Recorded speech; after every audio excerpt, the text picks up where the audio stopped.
ধানের শীষে যেমন সিলটা দিবেন 12 তারিখে, একই সাথে আপনাকে যে দ্বিতীয় ব্যালট পেপারটি দিবে হ্যাঁ এবং না, সেখানে হায়ের পক্ষে দয়া করে আপনারা রায় দিবেন। মনে থাকবে তো?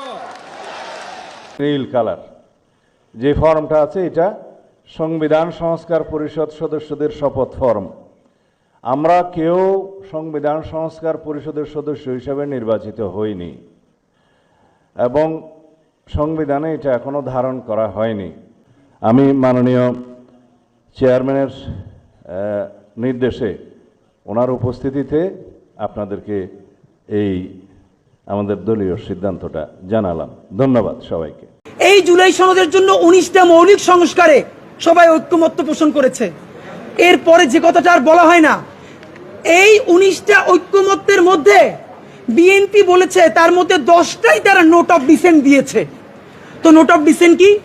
নোট অফ ডিসেন্ট হলো আপাত দৃষ্টিতে আমি এটা মাইনে নিলাম, কিন্তু আমি আসলে এইটার সাথে একমত না। তাহলে বিএনপি এই 19টার মধ্যে যেই 10টা নোট অফ ডিসেন্ট দিছে, সেই 10টাই তো মোস্ট সিগনিফিকেন্ট জায়গা। তাহলে বিএনপি সরকার গঠন করার পরে এর একটাও যদি বাস্তবায়ন না করে, তাহলে আমরা কেমনে বিএনপিকে ধরবো বলেন? মানে এর আইনি বাধ্যবাধকতা কোথায়? বিএনপি তো তখন বলবে, কেন ভাই, আমি তো বলেই দিয়েছি স্বাক্ষর করার সময় যেখানে আমার দ্বিমত আছে, এখন আমি এটা পারতেছি না বাস্তবতায়।